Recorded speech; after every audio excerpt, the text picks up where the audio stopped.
Welcome back to Myths Before Midnight. Tonight, I'll tell you a story born from the ancient heart of Greece. A story of music, love, and the fragile thread that separates the living from the dead. Close your eyes if you wish. Let the world fade around you and drift with me into the old tale of Orpheus and Eurydice. Long ago, before time was measured by clocks or calendars, the gods still walked among mortals. And among these mortals was a man whose music could move even the stones to tears, Orpheus, son of the muse Calliope and the god Apollo. From his father, he inherited divine melody. From his mother, the soul of a poet. Wherever Orpheus played his lyre, the air shimmered with life. Birds gathered to listen. Trees leaned their branches closer. Rivers slowed their current just to hear his song. But despite his gift, Orpheus' heart was lonely, until the day he met Eurydice. She was a nymph, born of sunlight and whispering meadows. When Orpheus first saw her, she was dancing barefoot among wildflowers, her laughter spilling through the air like music he had never written.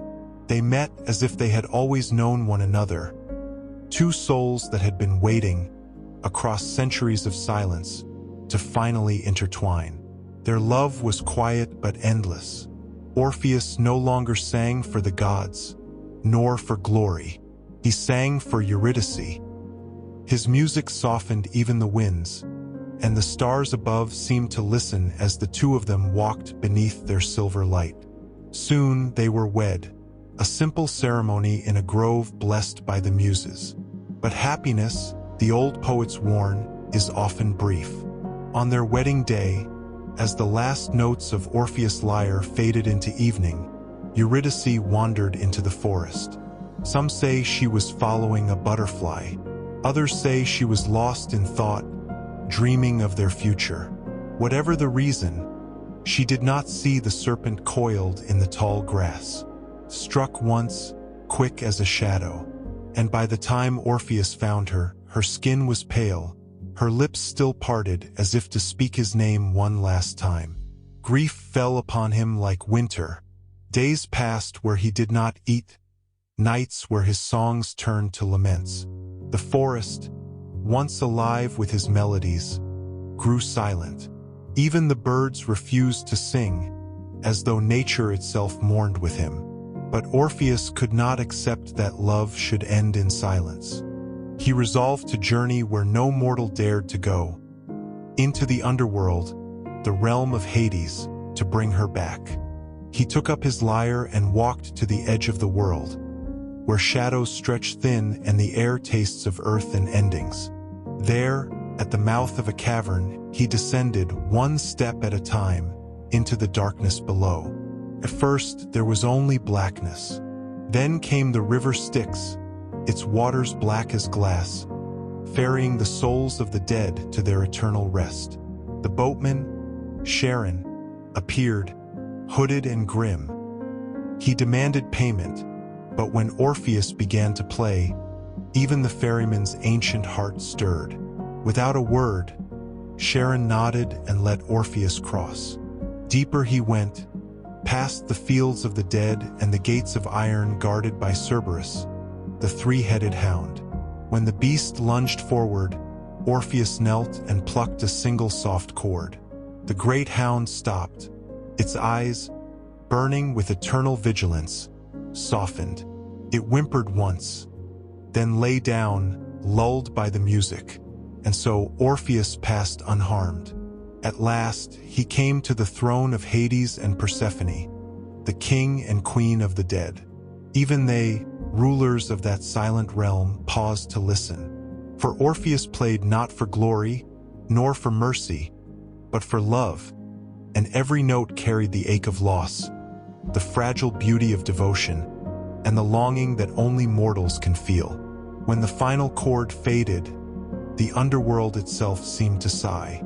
Hades spoke first. "Mortal," he said, "you have moved even the stones of my kingdom. Never before has such music graced these halls. You may take your beloved back, but there is one condition. You must walk before her. She will follow. But until you both have reached the light of the upper world, you must not look back. Not once. Orpheus agreed without hesitation, and so began the long ascent. He stepped forward into the twisting tunnels, his heart pounding, each footstep echoing softly through the caverns. Behind him, he could hear her, Eurydice's light footsteps, faint but real. He dared not turn. The path was long, winding through mists and shadows. Sometimes her footsteps faded for a moment, and his heart seized with fear. Then he would hear them again and breathe once more. But as they climbed higher, doubt began to whisper. Was she truly there? What if the gods had deceived him, playing a cruel trick? What if he had imagined it all, her voice, her breath, her nearness? The air grew brighter. The scent of the living world drifted ahead. And in that fragile moment, when sunlight brushed against his face, he could no longer bear the silence behind him. He turned, and there she was, her hand outstretched, her eyes filled with love and forgiveness. For a single heartbeat, their gaze met.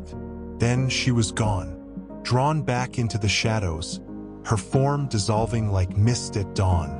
Orpheus reached out, his cry echoing through the caverns. But only silence answered him. He tried again to follow, but the gates were closed. This time, even his music could not open them. He returned to the world above alone. The forests no longer danced to his songs. He wandered the earth, his lyre forever tuned to sorrow. And yet, he never cursed the gods, nor love itself.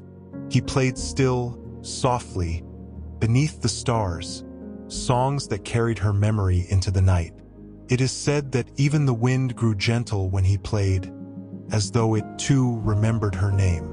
And some say that when Orpheus finally died, torn apart by the wild Maenads, the Muses gathered his remains and buried them at the base of Mount Olympus. There, his lyre still sang, faintly, a song that never ended. A song of love that crossed the boundary between life and death. A song for Eurydice, and perhaps, even now, if you listen closely on a quiet night, you might still hear it.